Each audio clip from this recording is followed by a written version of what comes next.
Bienvenidos a la segunda mesa del Seminario Internacional Estrategias para la Incidencia en la Agenda y Políticas Públicas en Escenarios Globales. Mi nombre es Carlos Cordourier, soy coordinador de la Comisión de Temas Internacionales del Consejo Técnico Consultivo y tengo el placer de moderar esta segunda mesa que lleva por título Cohesión Social, Cooperación Internacional y Sociedad Civil. Para discutir estos temas contamos con la participación, ¿sí? ¿Se escucha mejor ahí? Contamos con la participación del señor Francesco Vincenti, coordinador internacional del Laboratorio de Cohesión Social México, Unión Europea,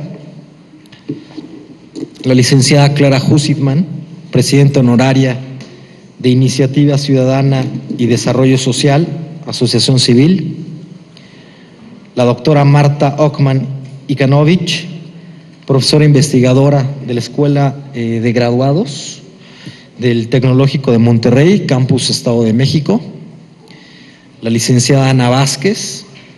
Ábalos, directora de Cooperación No Oficial y Descentralizada del Ministerio de Relaciones Exteriores de El Salvador. La dinámica de esta mesa es la siguiente. Voy a darle la palabra en este orden en el que leí a nuestros participantes. Tendrán una intervención de aproximadamente 18 o 20 minutos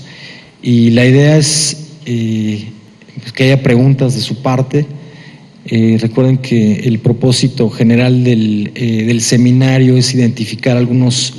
mecanismos para fortalecer la capacidad de incidencia de las organizaciones de la sociedad civil en la constitución de agendas locales, nacionales y globales, identificar estrategias también para hacer efectiva esta incidencia. De manera que afortunadamente los que y las que diseñaron este programa por parte de la Dirección General de Vinculación con Organizaciones de la Sociedad Civil de la Cancillería pensaron en lo oportuno que sería contar con un espacio suficiente para que a manera de conversatorio nuestra audiencia también pudiera vertir algunas ideas. Tengo entonces el gusto de leer una muy breve semblanza del señor Francesco Vincenti, quien abrirá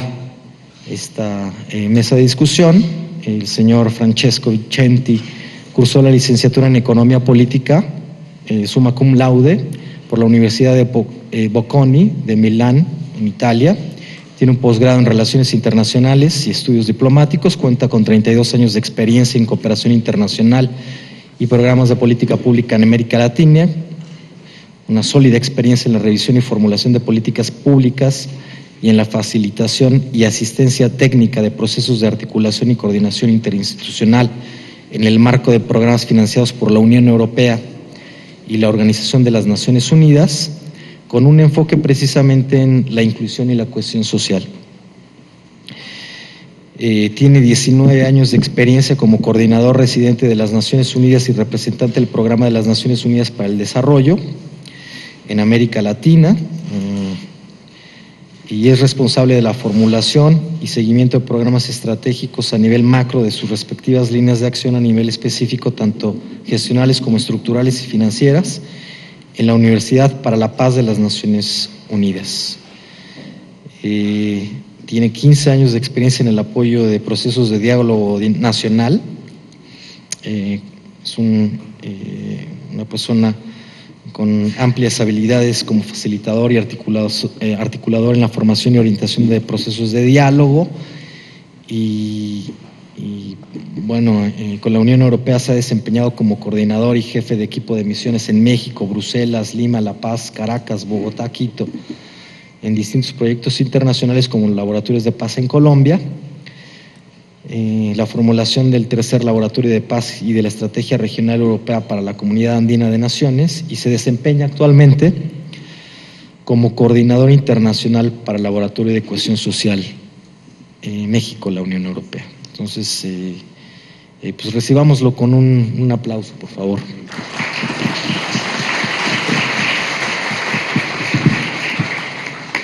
Muchísimas gracias. Muchas gracias al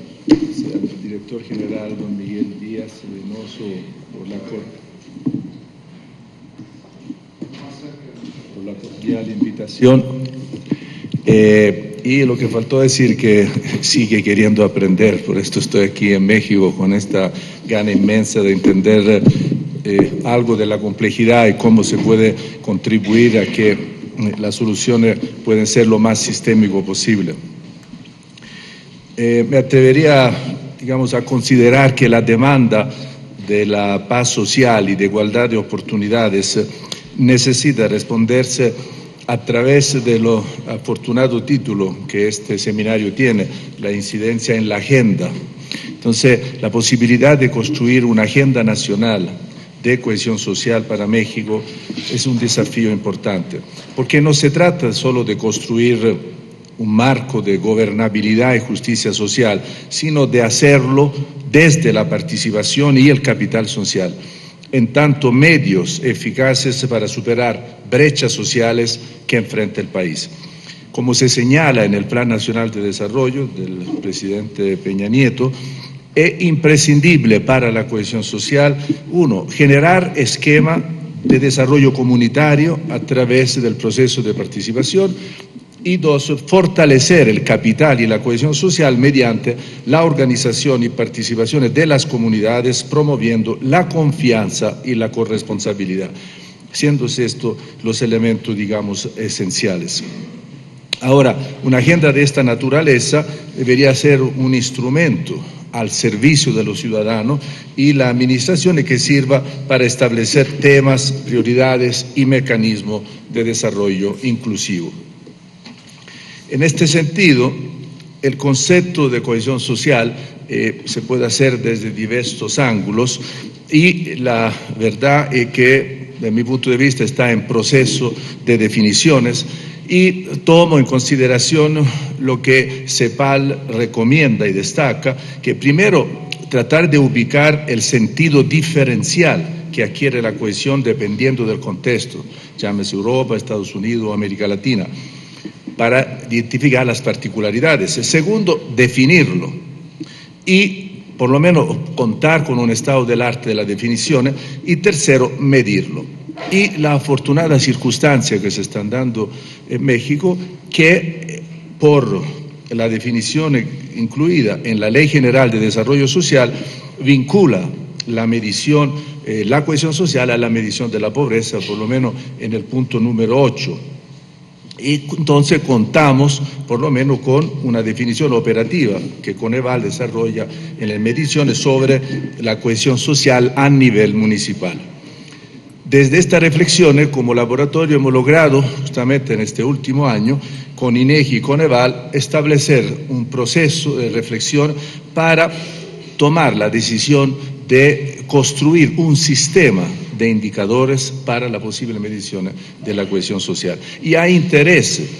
de parte también de los órganos legislativos de oportunamente poder considerar una reforma legislativa en la misma ley de planificación y de estadística para incorporar este sistema de medición o tablero de mediciones como un imperativo.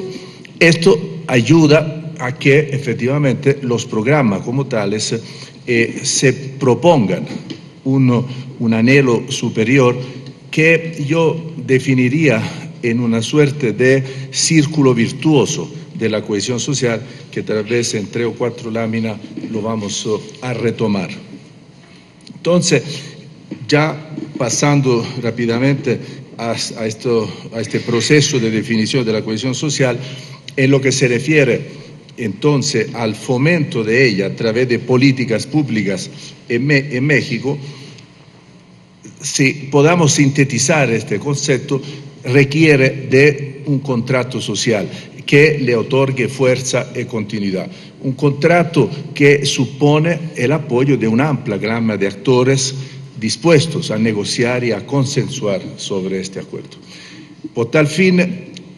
obviamente los actores tienen que sentirse parte de esto, porque el elemento caracterizante y que diferencia tal vez todos los conceptos de tejido social o capital social con la cohesión es el tema del sentido de pertenencia, de sentirse parte de, y el tema, la palabra clave de construir confianza, esta capacidad de pensar, de trabajar juntos para lograr objetivos comunes.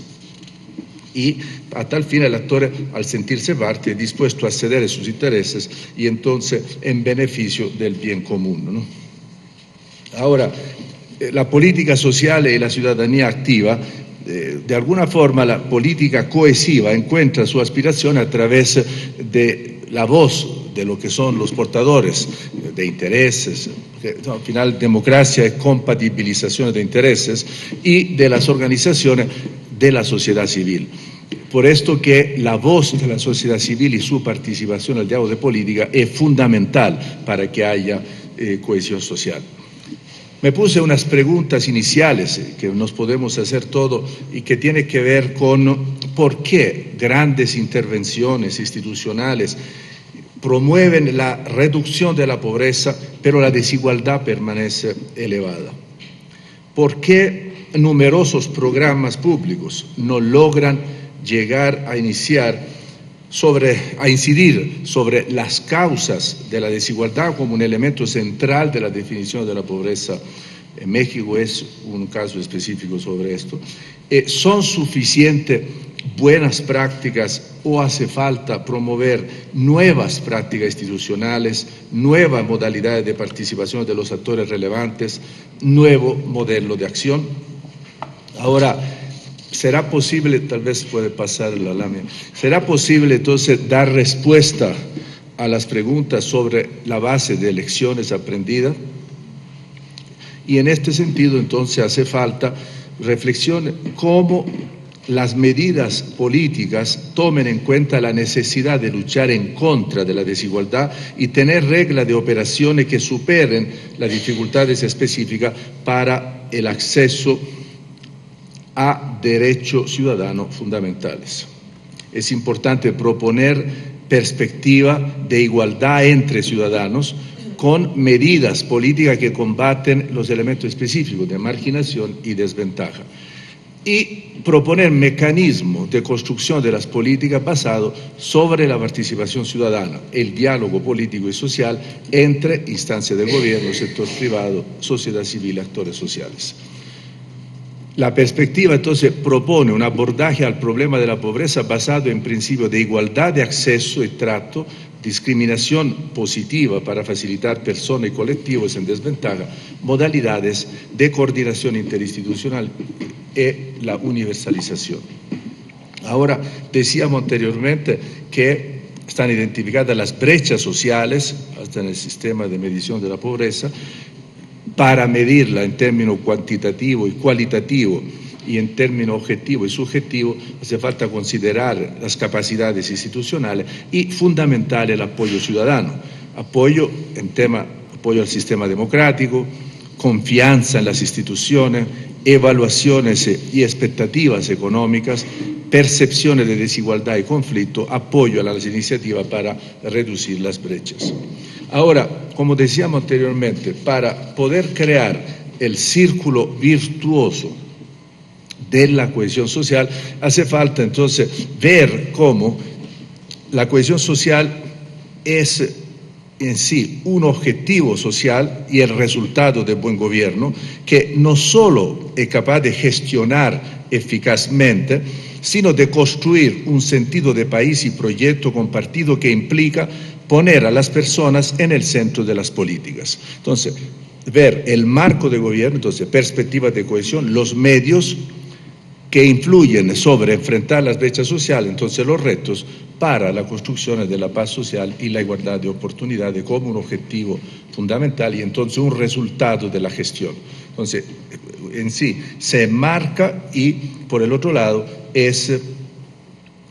objetivo, un marco y el objetivo. Entonces, una agenda nacional en este sentido tiene que tener como objetivo general coadyuvar a la construcción de este círculo virtuoso de la cohesión social para que el impulso de la perspectiva de la cohesión y los medios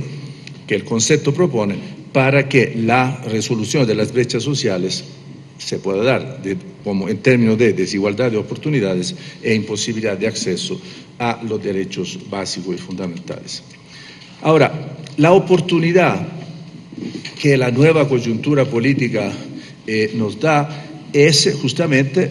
si uno analiza en el Plan Nacional de Desarrollo, en el capítulo México Incluyente, y justo en el apartado 2, señala como plan de acción integrar una sociedad con equidad, cohesión social e igualdad de oportunidad.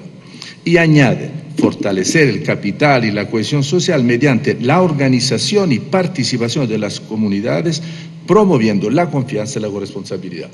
Estos son planteamientos visionarios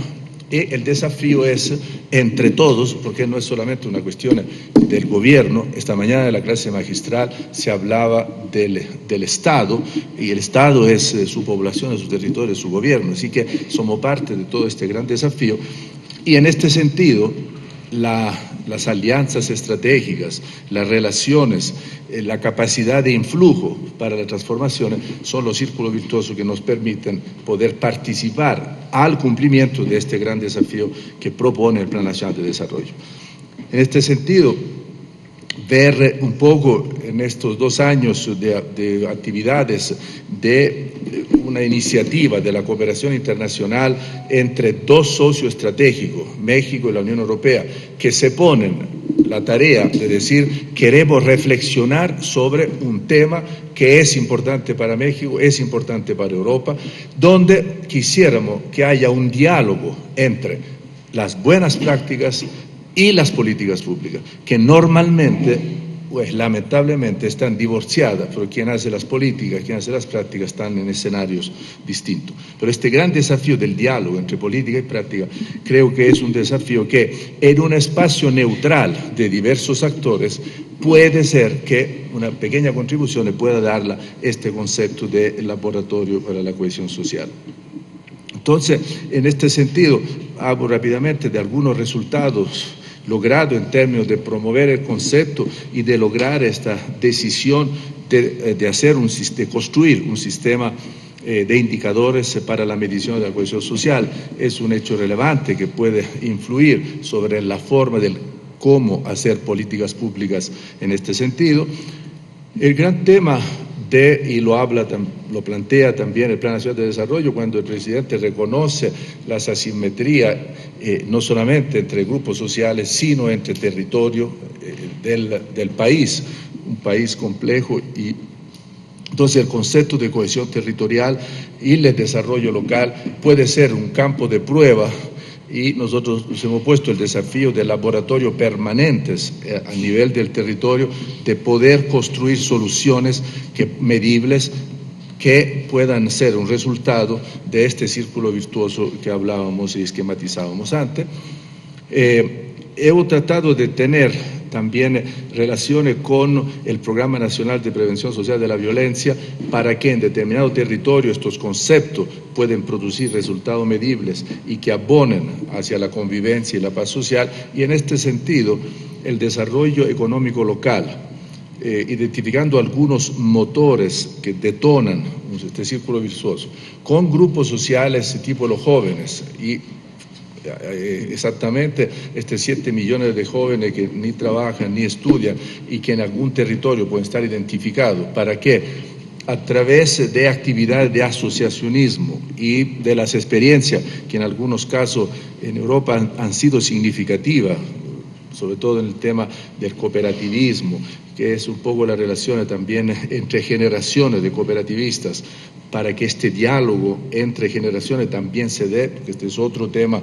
que en el siglo XXI también se está dando, donde el concepto, la posmodernidad, el concepto del tiempo es lo que está haciendo la diferencia entre generaciones. Para todos nosotros el futuro era nuestro presente, y nuestras acciones constantemente nos enmarcaban hacia qué hacer prospectivamente en este sentido, hacia el futuro. Tenemos hoy en día la generación de hoy, que es el hoy,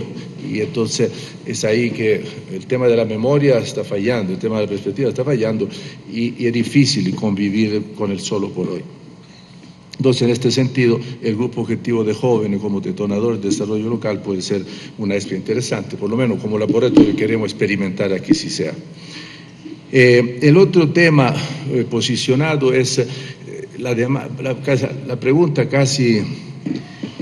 no es filosófica, es existencial, es ¿queremos gerenciar problemas o queremos gerenciar y anticiparnos al riesgo social? Esto también son paradigmas distintos, donde queremos hacer cosas distintas para tener resultados distintos. Entonces, todo este concepto de riesgo social tiene incidencia sustantiva, estoy seguro, hasta en el presupuesto. Este tema le debería interesar mucho más, tal vez a la Secretaría de Hacienda y Crédito Público y cualquier otro, porque prevenir el riesgo implica presupuestos distintos en seguridad, en salud y hasta en los temas de las políticas penales y criminales. Y por último, siendo para nosotros el más importante, lo que hemos podido realizar en el tema de participación ciudadana, sobre todo en relación con el Instituto de Desarrollo Social Indesol y a través del Indesol con todas las organizaciones de la sociedad civil que participan en la distinta, pueden pasar la en esto. Y en este sentido, yo iría directamente en área del tiempo, es un ejemplo de cooperación, digamos, de mecanismo de cooperación entre lo internacional, el concepto de cohesión social y la participación ciudadana. Así, haciéndolo rápidamente, el laboratorio es coordinado por la Secretaría de Relaciones Exteriores y tiene tres componentes fundamentales. Una tiene que ver con SEDESOL, que son todos los programas sociales. Con la otra lámina se ve más rápidamente la otra. Después está todo lo que es en este momento la SEDATU, por todo lo que es participación de recupero, regeneración de espacio público, los programas Habitat y el desarrollo regional. Y uno de los sectores sociales fundamentales en temas de equidad en salud o mejoramiento del acceso a servicios de calidad con la Secretaría de Salud y el apoyo al tema de una universalización de las pensiones con el IMSS y el ISSSTE. Ahora, la tercera componente es un aterrizaje más en profundidad sobre los temas de desarrollo económico local en el estado de Chiapas. Se firmará en las próximas semanas la segunda fase del laboratorio con los estados de Oaxaca y San Luis Potosí y con la ampliación de los sectores sociales a la Secretaría de Gobernación en cuanto a programa social de prevención de violencia, al CETEC, al Centro de Asistencia Técnica para la Homologación de los Códigos Penales, y la Cancillería sobre el tema de promoción para los derechos humanos. Rápidamente, con Indesol nos hemos como un ejemplo de cooperación internacional y sociedad civil. Se ha fortalecido la capacidad de gestión o de formulación de proyectos utilizando el instrumento del marco lógico. Se ha apoyado todo lo que es el tema de creación de redes de organizaciones de la sociedad civil para la cohesión social, diseñado una metodología para identificar las mejores prácticas sociales y apoyado el seguimiento de los proyectos sociales del programa de Indesol, la posibilidad de una unidad de transformación estratégica y un mapeo de actores no estatales.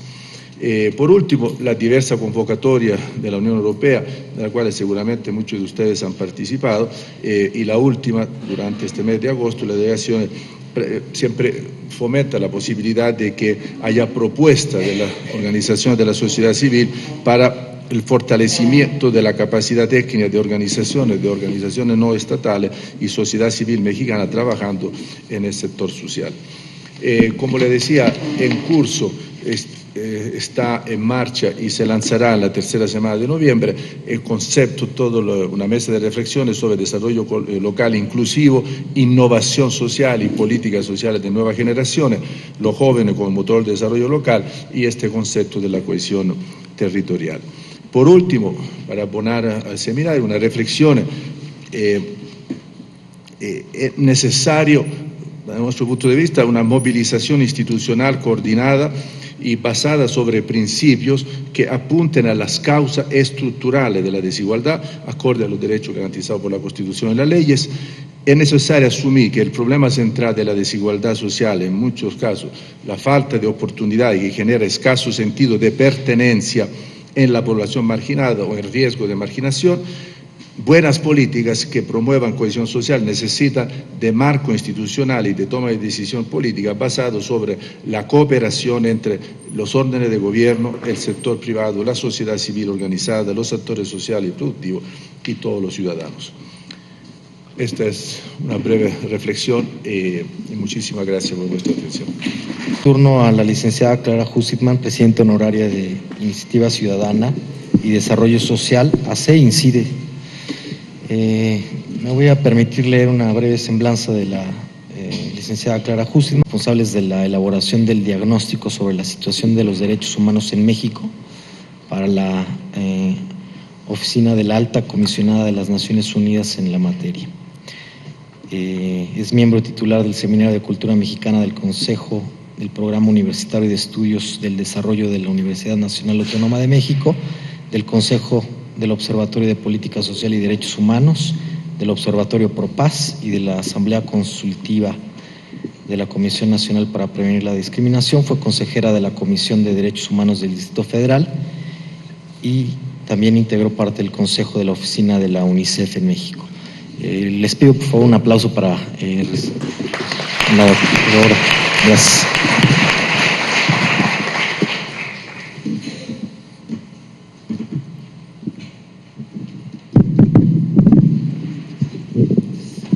Bueno,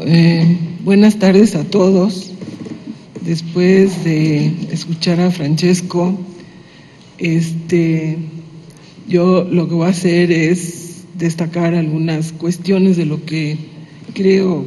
que es cohesión social y sobre su pertinencia en países de la región latinoamericana, y plantear que lo veo como un modelo aspiracional de largo plazo para nuestros países, y trataría en mi presentación de explicar por qué y advertirles que yo soy muy pesimista, y después de 50 años de andar en la cosa pública todavía soy más pesimista. Entonces lo planteo como un modelo aspiracional en donde el tejido es súper lento. Bueno, a mí me enviaron unas preguntas específicas para esta mesa, que es la mesa sobre cohesión social, cooperación internacional y sociedad civil, y trataría de dar respuesta a las preguntas. Uno es cómo entender la cohesión social en el contexto internacional de hoy. Segundo, ¿de qué manera contribuye la sociedad civil a la cohesión social? Tercero, ¿cuáles son los alcances y o límites de la incidencia de la sociedad civil en este tema en el marco de la cooperación internacional? O sea, nos están metiendo en el tema cohesión social, sociedad civil y cooperación internacional, y sobre eso es sobre lo que yo quiero comentar. Bueno, desde mi óptica hay elementos fundamentales que tiene el concepto de cohesión social. Un primero me parece que es el reconocimiento de la dignidad de todos los seres humanos, y que todos los seres humanos son titulares de derechos. O sea, corresponde al enfoque de toda la teoría sobre derechos humanos, particularmente desarrolladas después de la Segunda Guerra Mundial.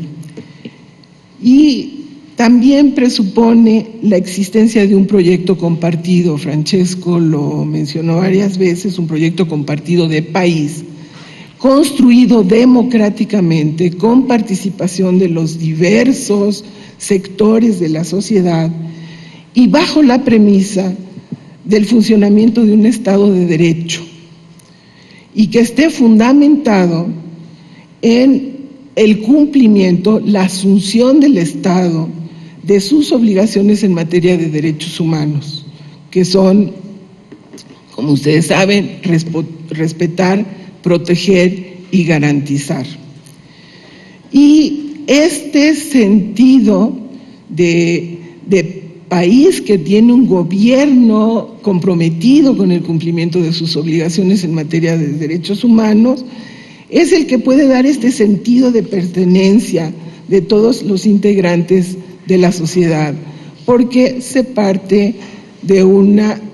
reconocimiento de la igualdad de derechos, de la universalidad, de la integralidad, y de que el Estado va a estar preocupado por cumplir estas obligaciones que yo mencionaba. Es decir, es la existencia de un Estado con la capacidad para traducir las aspiraciones de las y los ciudadanos en políticas públicas que se hagan cargo de sus derechos y de sus sueños y esperanzas por un futuro armonioso, pacífico y próspero. Es decir, un Estado que realmente, aunque como dice Francesco, es pueblo, gobierno, territorio, son gobiernos que efectivamente representen a las personas y que basen toda su actividad en respuesta a lo que van aprendiendo y tomando como intereses y sueños de los ciudadanos. Yo quiero decir que lamentablemente siento que eso no sucede. Y no sucede en mi país, y lo quiero dejar como muy claro. Ahora, me parece un concepto promovido a escala internacional mediante la cooperación internacional, especialmente por los países europeos. Y eso me parece muy interesante porque los países europeos son aquellos que todavía tienen experiencias de estados sociales donde aún operan los conceptos de comunidad solidaria, derechos colectivos, responsabilidad compartida, justicia distributiva, y han logrado una cosa muy importante, que es la armonización entre derechos políticos y civiles, esencialmente de naturaleza individual, y derechos sociales, esencialmente colectivos, bajo lo que todavía queda en algunos de ellos como regímenes sociales de bienestar o estados de bienestar. Y ello, a pesar del embate del pensamiento y las políticas ortodoxas de los últimos 30 años, que también han tomado al gobierno de la Comunidad Europea y que ahora tiene un embate muy fuerte hacia los estados de bienestar de España y Grecia. Pero hay otros países que han podido mantener sus estados de bienestar que de alguna manera están basados en el reconocimiento de los derechos y que han construido sociedades bastante igualitarias. Yo entiendo que el concepto de cohesión social surge fuertemente en Europa cuando ven que hay sectores de la sociedad, jóvenes, migrantes, que no entran al proyecto de ciudadanía que supone la existencia de estos estados sociales y empiezan a preocuparse por el tema. El asunto es si el concepto a nivel internacional tiene alguna posibilidad de funcionar, claramente, frente a la dominancia de un capitalismo financiero salvaje, la preeminencia del individualismo, la competencia y la productividad como conceptos principales de la filosofía que se propaga por los medios de comunicación, los partidos y gobiernos ortodoxos y las grandes empresas transnacionales. Ello, junto a una desestructuración y debilitamiento de los estados nacionales, implementado por las prescripciones de los organismos financieros internacionales y en América Latina, claramente por el Consenso de Washington. O sea, el Consenso de Washington lleva a una desestructuración de los estados nacionales. Brasil y México eran dos países con estados fuertes, pero el modelo de descentralización exagerado, que ahora estamos yéndonos para atrás, el modelo de más mercado, menos Estado, destruye una serie de instrumentos en que los estados tenían posibilidad de influir en el desarrollo. Entonces, mi planteamiento es que la existencia de cohesión social demanda de estados nacionales fuertes y con recursos. Cuando más se avanza en la consecución y en la reducción de la desigualdad es cuando hay recursos para poder hacer inversión social. Bueno, los estados son muy pobres y no tienen construida institucionalidad ni herramientas de política pública. Es muy difícil avanzar en este sentido de cohesión social. Tiene que haber también cuerpos de leyes y normas que respondan a los intereses de la ciudadanía y no de los grupos de interés político y económico. Políticas realmente públicas y no políticas gubernamentales. Y esto implica transparencia, participación, rendición de cuentas, y una construcción colectiva de las políticas públicas. Otro aspecto que me parece fundamental en términos de cohesión social son los poderes judiciales, que deberían de ser incorruptibles y eficientes para impartir justicia de manera imparcial y cercana a las personas y no meterse en oficinas inaccesibles para la población y dictaminar decisiones de vida sobre las personas sin estar directamente con ellos. Me parece que la oralidad es un camino interesante para que conozcan siquiera sobre quiénes están estableciendo sus juicios. Y me parece también importante que los servidores públicos y los funcionarios se reconozcan como titulares de obligaciones. O sea, el tema de derechos humanos no es que el Estado está obligado. El Estado se traduce, o los gobiernos se traducen en servidores públicos que cotidianamente están interactuando con los ciudadanos. Si esos servidores públicos no se asumen como titulares de obligaciones, es muy difícil que podamos caminar en el respeto y garantía de los derechos humanos. Generalmente se asumen con un poder por encima del ciudadano, no reconocen en el ciudadano la titularidad de derechos. Entonces, me parece, Francesco, que las trayectorias aún son largas para llegar, yo les diría simplemente a que los funcionarios y servidores públicos se reconozcan como titulares de obligaciones y que los ciudadanos también nos reconozcamos como titulares de derechos y seamos capaces de exigirlos y de hacerlos justiciables, como es lo que se plantea en el mundo de los derechos humanos. Bueno, ¿de qué manera contribuye la sociedad civil a la cohesión social? Yo me puse algunos como puntos, ¿no? Primero, promoviendo el conocimiento de la ciudadanía sobre sus derechos humanos. O sea, todos los esfuerzos que se hacen en materia de educación en derechos humanos, que son en mi país todavía insuficientes. Segundo, promoviendo el reconocimiento de los derechos económicos, sociales y culturales como derechos humanos y la necesidad de que las políticas de gobierno incorporen el enfoque de derechos humanos en su desarrollo desde su diseño, incluyendo el planteamiento programático, pero también las reglas de operación. O sea, creemos nosotros que es necesario no hablar de derechos humanos en el aire, sino operacionalizar el enfoque e incluirlo directamente en las reglas de operación, de manera que los servidores públicos que operan bajo esas reglas sepan que tienen que dar información, tienen que ser transparentes, tienen que buscar la participación, hay un concepto de universalidad y de integralidad. O sea, hay que aterrizar el concepto de derechos humanos a la operación concreta de los servicios y la entrega de bienes públicos. Y en eso la sociedad civil, por lo menos en el caso mexicano, hemos tratado de hacer avances. La otra es tratar de incidir en que la política social incorpore ese enfoque de derechos y limite los modelos asistenciales a las poblaciones vulnerabilizadas. O sea, es un cambio de paradigma.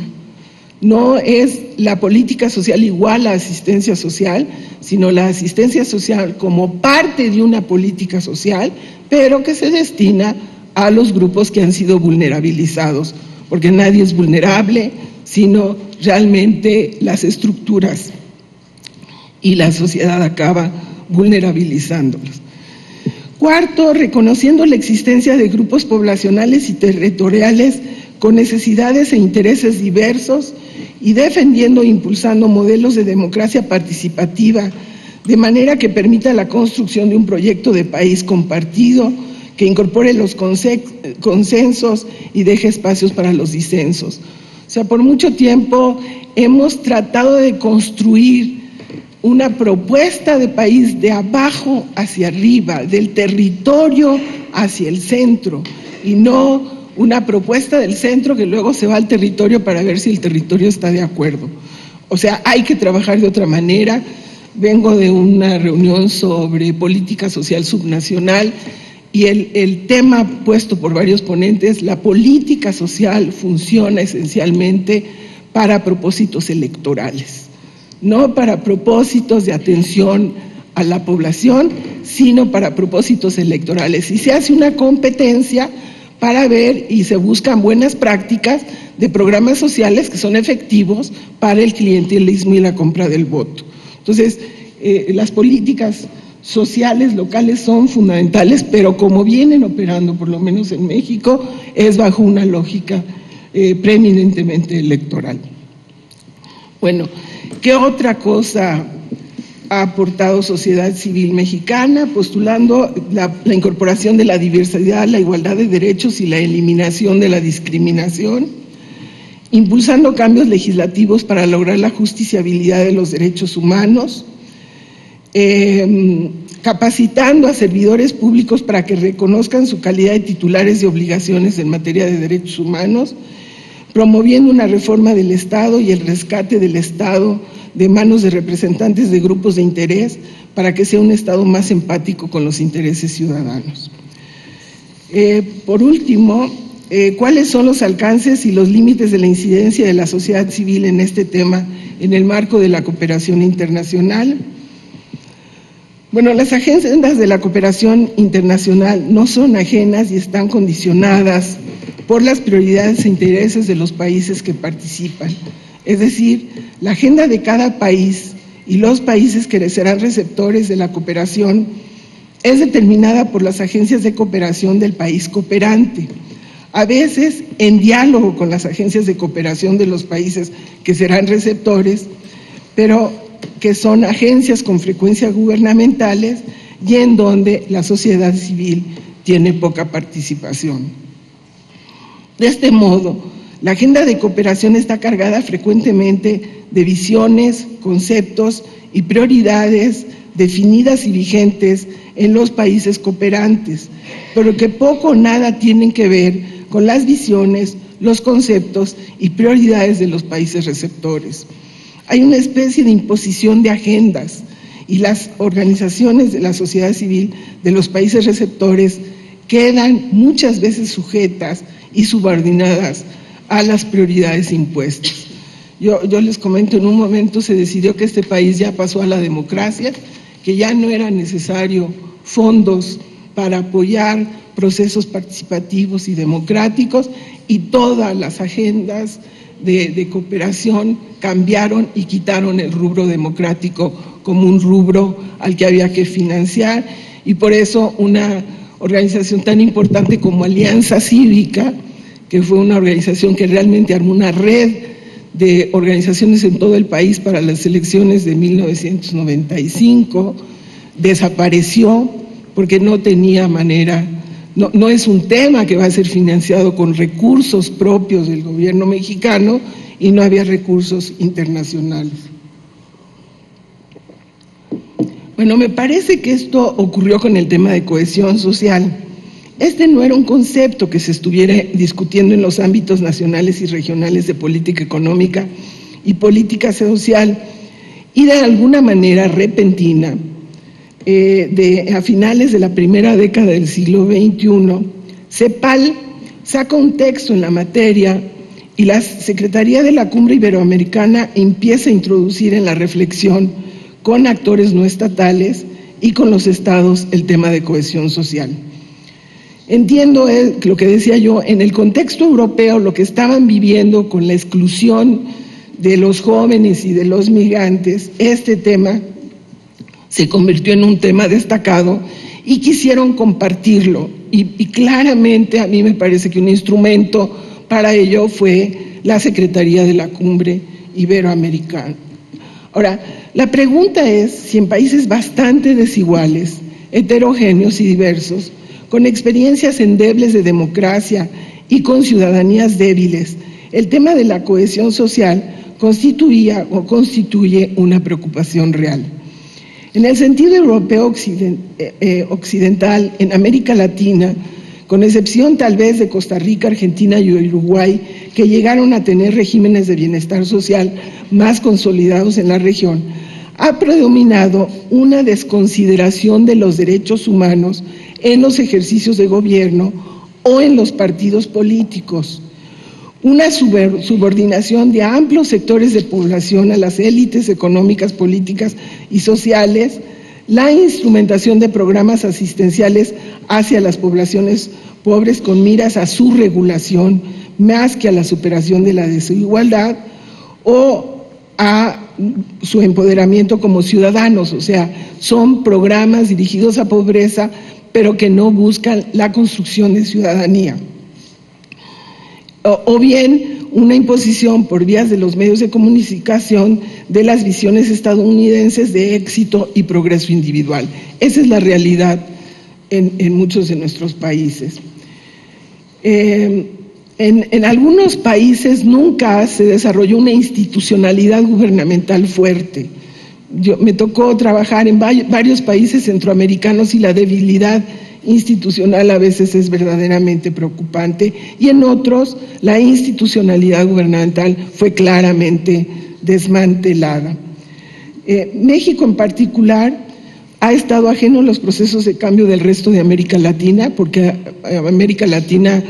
en la primera década del siglo realizó realmente cambios interesantes, pero México estuvo totalmente ajeno. Yo creo y lo veo mucho, por ejemplo, con la cruzada contra el hambre, que tiene una estatalidad debilitada y profundamente corrompida. El Estado está tomado por tribus de los partidos políticos que no son democráticos, los partidos políticos mexicanos no son democráticos y limitan el acceso de los ciudadanos a sus filas.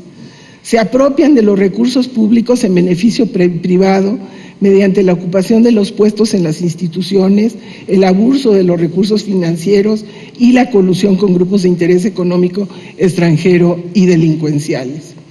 Me parece que en la agenda de cooperación internacional, los déficits en materia democrática, en la ausencia de estados competentes y solidarios, en desigualdad y justicia, en cultura de la legalidad, hacen que la cohesión social se convierta en un objetivo a ser alcanzado,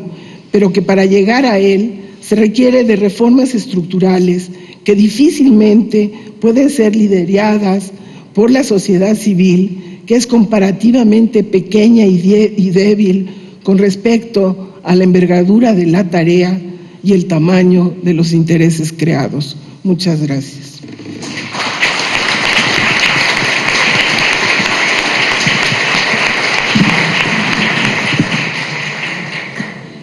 Muchas gracias a Clara Husman por compartir su visión sobre los límites que tiene el régimen democrático en términos de representatividad y de respuesta a los ciudadanos. Pasamos ahora a escuchar a la doctora Marta Ockman Ikanovich. Ella es profesora investigadora del Tecnológico de Monterrey, es doctora en Ciencias Sociales por la Universidad Iberoamericana, en el Tecnológico de Monterrey, sede Estado de México, imparte las materias de teoría política y política internacional, es coordinadora de la Cátedra de Investigación Gobierno, Gobernabilidad y Gobernanza. Es coautora de la metodología de evaluación de las competencias ciudadanas, pertenece al Sistema Nacional de Investigadores. Es autora del libro El Occidente Dividido, Relaciones Bilaterales entre entre Estados Unidos y Europa, publicado por Porrúa y el propio Tecnológico de Monterrey. Es autora también de La Reconfiguración de la Ciudadanía, los retos del globalismo y la posmodernidad. Ha coordinado también otros 3 libros colectivos y ha colaborado en más de 10,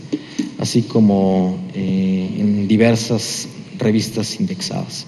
Es miembro del Comité Técnico Académico del Instituto Latinoamericano de Ciudadanía y actualmente coordina un proyecto sobre participación ciudadana y cooperación internacional, del que nos va a hablar un poco. Muchas gracias por estar aquí. Muchas gracias, buenas tardes a todos, gracias por estar aquí para escucharnos. El objetivo de esta intervención es señalar una necesidad de un debate serio sobre esquemas de rendición de cuentas y de evaluación de la actividad o de la acción de las organizaciones de la sociedad civil, sobre todo las que trabajan en el tema de desarrollo, que se relaciona directamente con el concepto de la cohesión social. Y es así porque precisamente el tema de cohesión social se ha vuelto más o menos desde el año 2003 un tema de moda, un tema que el lenguaje político y de políticas públicas pues ha asimilado con muchísima facilidad. Y entonces también, evidentemente, el promover cohesión social a través de la labor de las organizaciones de la sociedad civil implica tener mayor facilidad para acceder a las fuentes de financiamiento, no solamente de actores de cooperación nacional, internacional, sino también el gobierno mexicano o incluso, en dado caso, podrían ser algunas de las empresas. Yo considero que existen 2 modelos de cohesión social, el modelo que yo llamo republicano, que ya presentaron mis colegas, que está vinculado con un estatus universal de ciudadanía, con cuestiones de equidad en derechos tanto políticos como sociales, como culturales, lo que yo llamaría tanto equidad material como equidad simbólica, es decir, no solamente los niveles de vida, pero también el reconocimiento que se da o no se da a ciertos grupos en la sociedad y evidentemente frente al gobierno. Ese modelo exige políticas públicas redistributivas, exige todos los proyectos vinculados con la ciudadanía en ese incluso planteamiento tradicional de Marshall, como ser miembro de pleno derecho de una sociedad y por ende tener derecho a disfrutar de la herencia acumulada en esta sociedad, tanto simbólica como material. Pero también existe otro modelo de sociedad, de cohesión social, que viene más desde las corrientes comunitaristas y considera que la cohesión social existe principalmente a nivel local, se crea a través de procesos de socialización y de mutualismo, a través de redes entre familias, entre amigos, entre vecinos. Y en este sentido, además de lo que son las actividades de voluntarismo, también es promovida por escasa movilidad social o laboral. Las organizaciones de la sociedad civil tienen impacto, pueden tener impacto en ambos modelos o en promover la cohesión social desde ambos puntos de vista. Yo creo que hay un concepto que probablemente muchos de ustedes conocen, que es el concepto de empoderamiento, no personal, sino organizacional o comunitario, que habla de que el empoderamiento es incrementar el control sobre la vida, aumentar el acceso a los recursos, elevar la autoconfianza de los individuos y de las comunidades, promover la participación democrática y modificar el estatus de los individuos en la sociedad. Si ustedes ven, este concepto integra lo que son los elementos tanto de la cohesión social entendida como ese estatus de una ciudadanía universal, equitativa, inclusiva, con lo que es una cuestión más en comunidades locales, en comunidades concretas, que implica aumentar el acceso de estas comunidades a los recursos, pero también la autoconfianza y el poder social, es decir, la capacidad que tengan estas comunidades de exigir precisamente que los gobiernos respeten lo que son los derechos. Sin embargo, los fenómenos como el desarrollo, cohesión social, empoderamiento, son fenómenos muy complejos, son fenómenos multicausales que se modifican en series muy largas de tiempo y evidentemente por eso es muy difícil de traducirlos en indicadores directamente observables. Los indicadores, por ejemplo, que presentó mi colega de CEPAL, evidentemente tienen que ser los indicadores relativamente fáciles de recabar, evidentemente a través de indicadores, pues principalmente cuantitativos, para que sean estandarizados y comparables, no solamente entre diferentes comunidades o territorios mexicanos, sino en América Latina y para muchas instituciones de cooperación internacional o instituciones internacionales en general, incluso a nivel internacional, ¿no? A nivel global. En este sentido, evidentemente, lo que hacen las organizaciones de la sociedad civil difícilmente en el plazo que tienen las organizaciones para ser evaluadas y por ende tener acceso a las fuentes de financiamiento, lo que mencionaba hace poco mi colega en el sentido de que las organizaciones frecuentemente dependen de fuentes de financiamiento que son los gobiernos y organizaciones internacionales que tienen sus propias agendas y sin embargo necesitan esos recursos para tener impacto. Entonces, lo que hacen las organizaciones de la sociedad civil difícilmente pueden tener un impacto directo en los indicadores, como por ejemplo el Gini o lo que es en general la evolución de la pobreza o por ejemplo el acceso a ciertos servicios, sobre todo los que ofrece el Estado. Y en este sentido, a mí me parece que existen actualmente condicionamientos relacionados con financiamiento de las organizaciones de la sociedad civil que las están convirtiendo en proveedoras de servicios o en contratistas incluso de servicios públicos cuando es el gobierno quien financia, y les hacen muy difícil lo que ha sido como esencia de la organización de la sociedad civil, que es atender las causas profundas de la desigualdad, causas profundas de la pobreza y lograr lo que muchos en realidad están aspirando, que es el empoderamiento de las comunidades. Aquí voy a enumerar algunos de estos fenómenos, que es un efecto o resultado de investigación que evidentemente no es solamente la mía, sino es una investigación que se ha llevado a cabo en diferentes países. Primero, los esquemas de financiamiento favorecen rendición de cuentas, la que se llama hacia arriba, es decir, hacia instituciones que financian, hacia los donantes, más que hacia lo que son los beneficiarios de proyectos o lo que se llama la accountability horizontal de las organizaciones pares. En muchos estudios demuestran que las mismas organizaciones reconocen que sobre todo entregan informes a los donantes o los posibles donantes o lo que son, por ejemplo, los consejos externos que los tienen que evaluar. Y en el caso de financiamiento con mecanismos de cooperación internacional es todavía más complejo el caso, porque las organizaciones tienen que elaborar informes en inglés,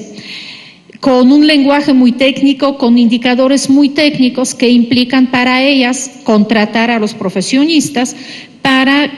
tanto aplicar a las convocatorias como para después presentar los resultados de convocatorias y poder seguir operando. Esos informes no los pueden divulgar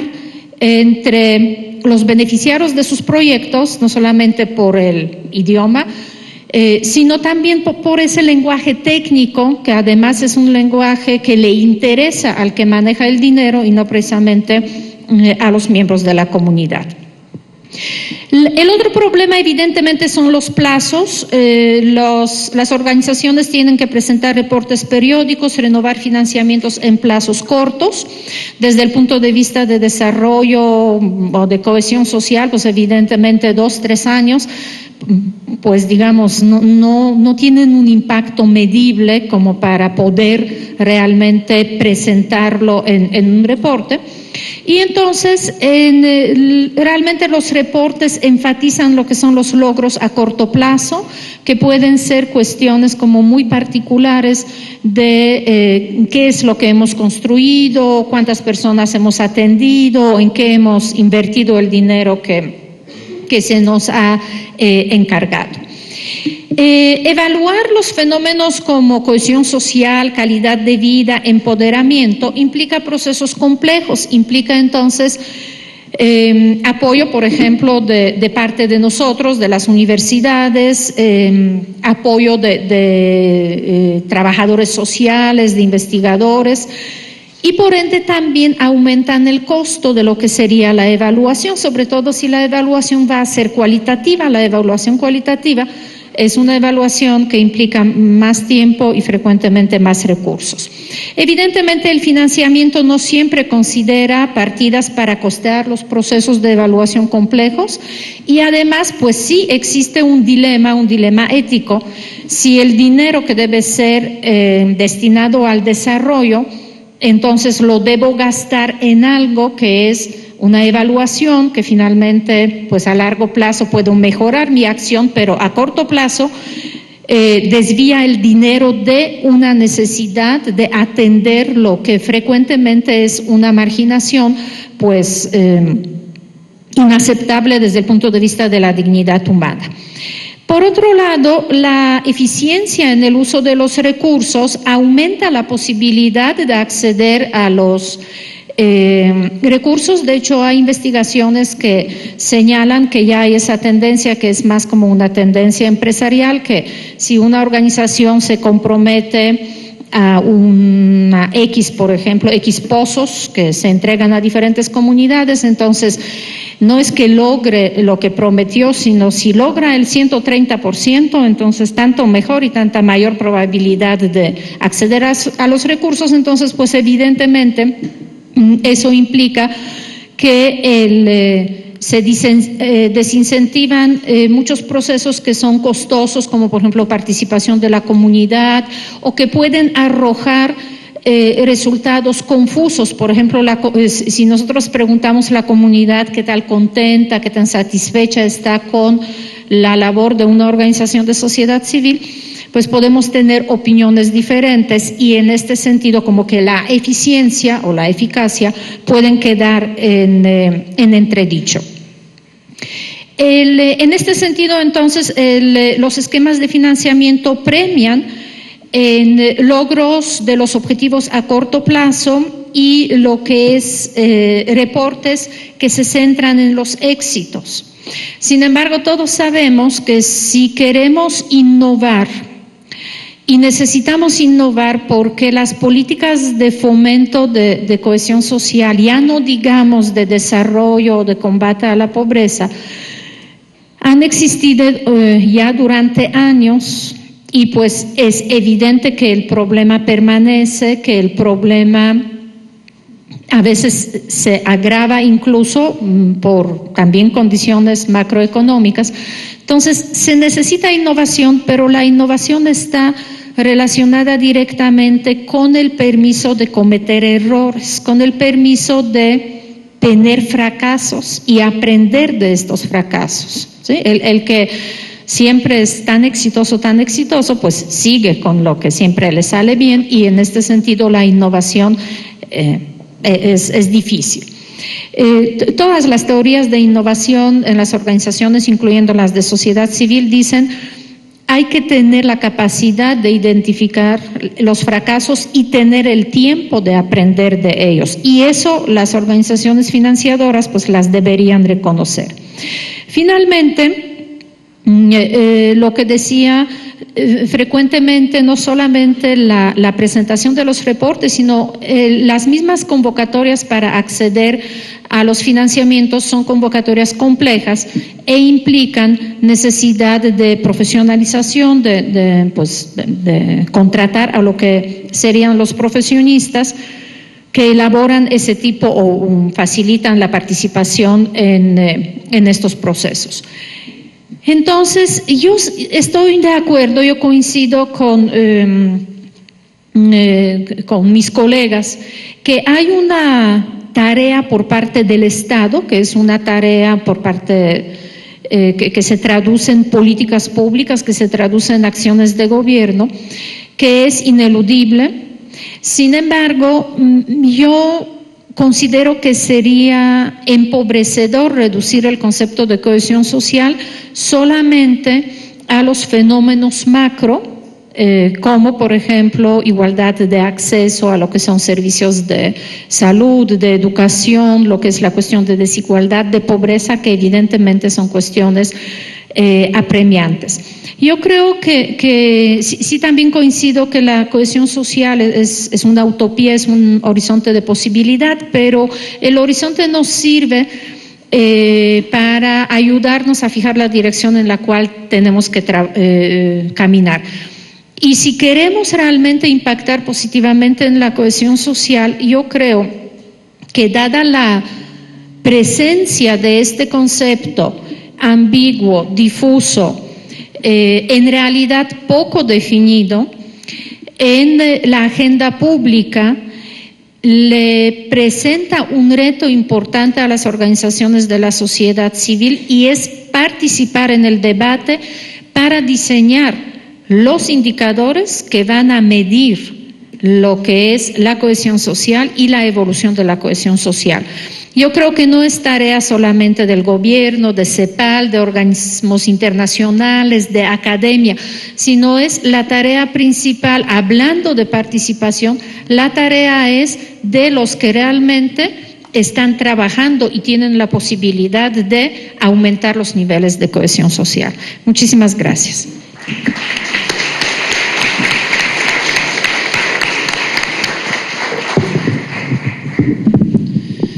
Muchas gracias a la doctora Marta Ockmann.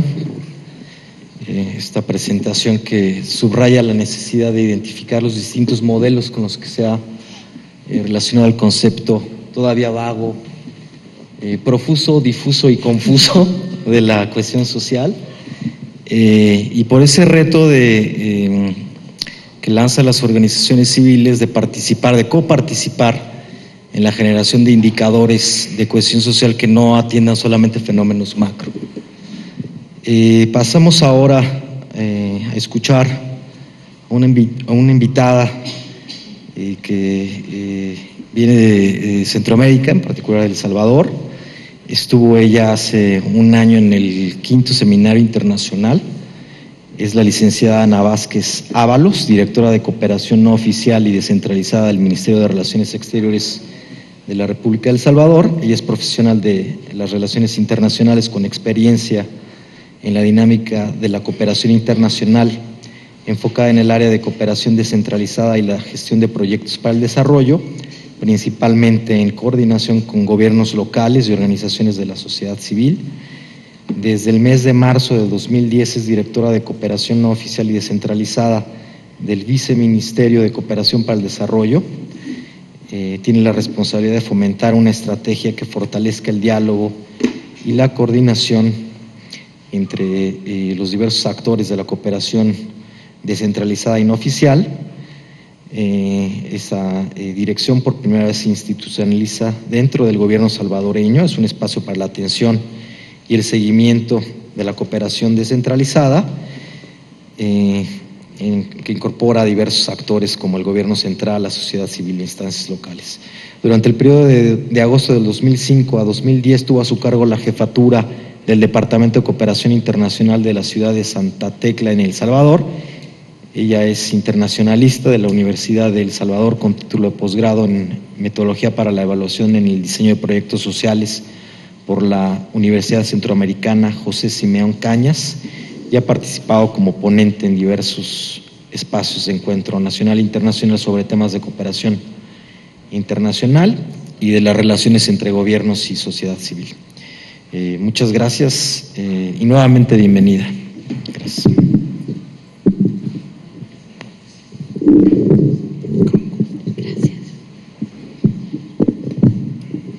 Bueno, ya cerrando la jornada de este día y queriendo iniciar esta intervención agradeciendo nuevamente a Miguel Díaz, al licenciado Miguel Díaz, a su equipo,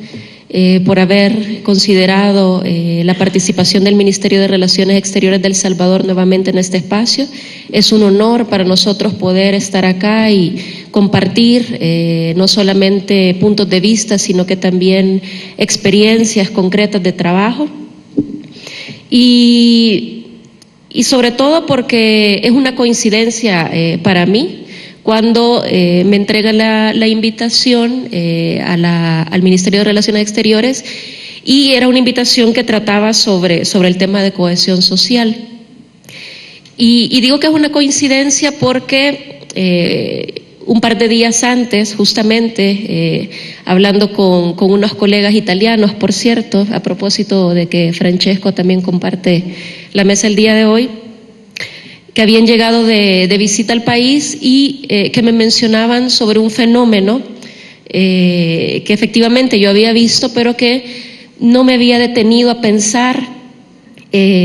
con tanta fijeza. ¿Alguien conoce San Salvador? ¿Sabe alguien, ha estado en la capital? Que levante la mano. Muy bien. Como saben, San Salvador está en el llano de un volcán, el volcán de San Salvador. El centro está más o menos a unos 10 kilómetros de donde inicia la falda del volcán, y estos amigos italianos me decían que les llamaba mucho la atención que básicamente no habían tenido durante su estadía ninguna necesidad de ir más allá del centro de San Salvador. Todo lo habían encontrado desde las faldas del volcán, que era más o menos donde está la zona hotelera, donde está la zona rosa. Todo lo habían encontrado con facilidad ahí, no habían tenido ningún tipo de necesidad ni tampoco de interés en ir más allá del centro. Y poniéndonos a reflexionar, realmente me llama la atención de que tampoco la gente que vive del otro lado del centro de San Salvador, que viven más allá de la falda del volcán, tampoco iban mucho al lado de la ladera del volcán. Y cómo, si en un círculo de 15 o 20 kilómetros de largo, la gente de la falda del volcán y la gente de la llanura no se interrelacionan, ¿cómo es posible lograr una cohesión social? ¿Por qué se dan este tipo de fenómenos? ¿Dónde o por dónde es que no se logra la interacción? Y preparando esta ponencia, las palabras del día de hoy, y coincidentemente con lo que ya han presentado los colegas que me precedieron, veíamos que la cohesión social, además de que es un fenómeno con múltiples acepciones, realmente no puede reducirse únicamente a entenderse como la lucha contra la pobreza, que es algo en lo que nos hemos venido ocupando, por lo menos en el gobierno de El Salvador, desde hace mucho tiempo, y que no ha permitido llegar a superar algunos temas en términos de desigualdad que definitivamente inciden sobre el tema de cohesión social. ¿Podemos pasar a la primera? Más allá de estas múltiples acepciones, sí es importante reconocer que para poder involucrarnos, para poder avanzar en el tema de cohesión social, necesariamente tenemos que ir más allá entonces de estas iniciativas, de estas políticas, de estas estrategias que únicamente buscan el combate a la pobreza. Porque es una realidad para todos conocida que en América Latina, si bien es cierto, se han reducido los términos de pobreza en nivel general, no así se han reducido los índices de desigualdad. Y esta es una cosa muy palpable, que es la que les quería comentar, poniendo este ejemplo de San Salvador y de lo que los colegas italianos comentábamos. Es necesario poder ir mucho más allá para poder realmente ser efectivos en el tema de cohesión social y de reducciones de desigualdad. Y eso significa poder acceder a otros ámbitos que no necesariamente son los ámbitos en los que se han venido trabajando, por lo menos en mi país en los últimos años, y que tienen que ver con cuestiones más estructurales como el tema de la redistribución del ingreso, el tema de políticas fiscales que sean realmente eficaces, el tema del incremento en el gasto público para la entrega de servicios sociales de calidad y considerando principalmente también que estamos en un contexto bastante dinámico, en un contexto muy diferente del que hace 20 años podíamos mencionar, en donde prácticamente el concepto y el desafío de la cohesión social ya no solamente queda establecido en términos de fronteras nacionales y de nacionalidades específicas, sino que también tiene que ver con un ámbito mucho mayor, donde se cruza la ciudadanía global y donde se cruza también problemas públicos internacionales que muy bien conocemos. También tomé de base las preguntas que se nos formularon para participar en este seminario y dar un poco de aporte, y de las cuales ya se ha comentado bastante, así que voy a pasar muy rápidamente por esto. ¿Cómo puede entonces, cuál es el nivel de alcance de la sociedad civil en este contexto? Y bueno, sin duda, lo que ya también se ha mencionado, la sociedad civil es clave, no solamente en la definición, implementación y fiscalización de las políticas públicas, sino que también porque puede poner en agenda otros temas que no se hayan considerado en la mesa de diálogo, pero además para que pueda dar sostenibilidad a los procesos. Esto es algo muy importante, sobre todo en países en donde con los diferentes cambios de gobierno también pueden haber algunos cambios en la manera de hacer o de guiar, digamos, y de dar líneas estratégicas y continuidad a los procesos. La sociedad civil en este sentido sí puede garantizar o por lo menos hacer un énfasis en continuar algunas de las iniciativas iniciadas. Otra cuestión importante tiene que ver con que la sociedad civil puede apoyar el cambio en las percepciones que tienen los mismos ciudadanos sobre ellos y que determinan su sentido de pertenencia en el colectivo social. Esto en la ponencia inaugural de la mañana fue muy enfático el ponente en decir que la cultura y la manera en que cómo nos percibimos nosotros mismos y cómo se establecen esas relaciones de confianza puede determinar también el tema de cohesión social.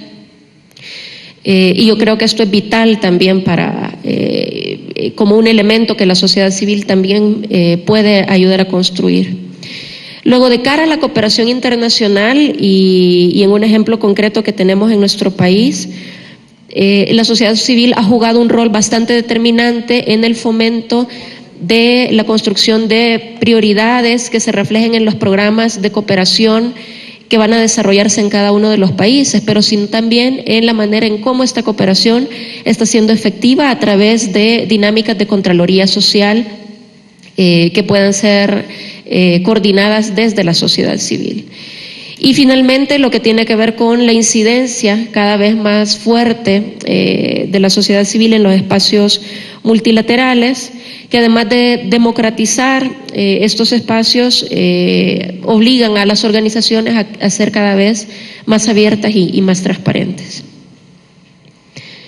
Los límites, también ya se ha hablado mucho de esto. Por un lado, tiene que ver con la fragmentación de la sociedad civil, que dificulta de alguna manera la convergencia en las agendas de interés común.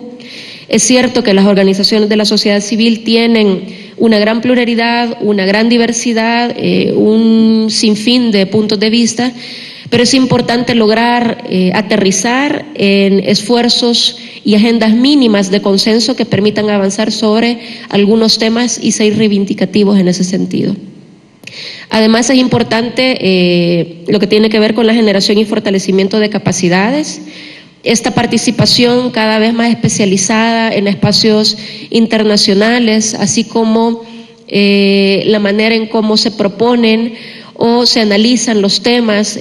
cada vez más específicos, es un reto para las organizaciones de la sociedad civil y para las entidades de gobierno que impulsan su fomento, en poder brindarles el acompañamiento y fortalecimiento en este sentido. Y por otra parte,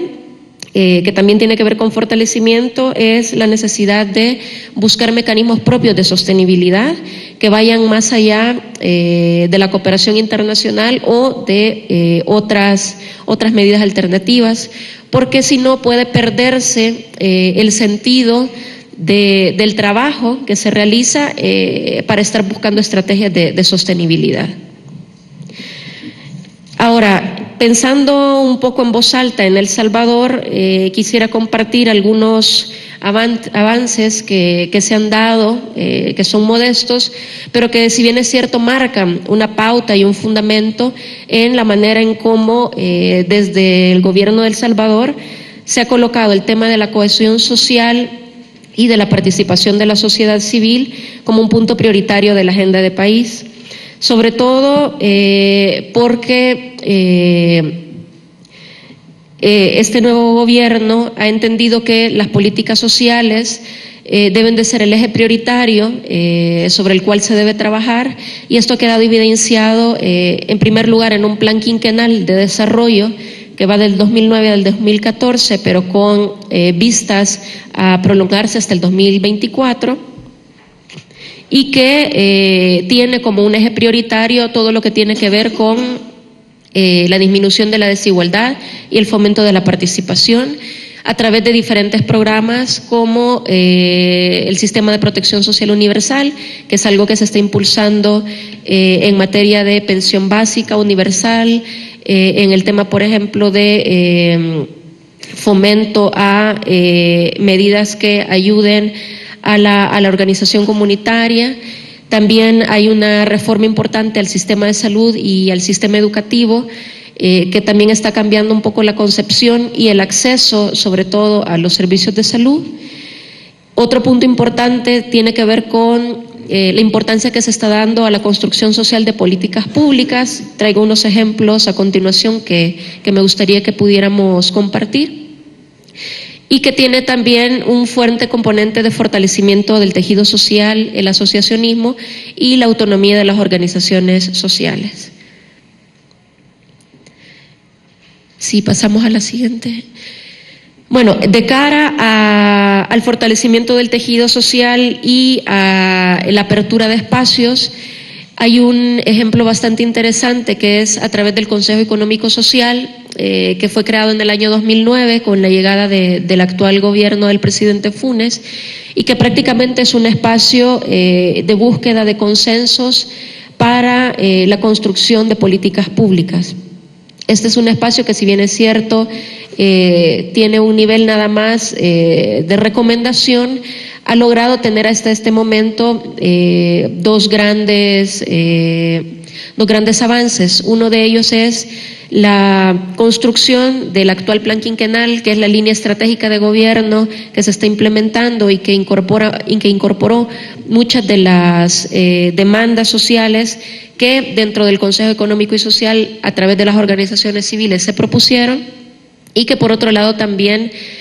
sugirió y recién se concretó el establecimiento de una política pública de participación ciudadana. Lo interesante del Consejo Económico y Social es que, si bien es cierto, es un ejercicio novedoso que inicia en el 2009, actualmente, y a petición de los integrantes que lo componen, en donde está, aparte del gobierno, la sociedad civil, la empresa privada y los sindicatos,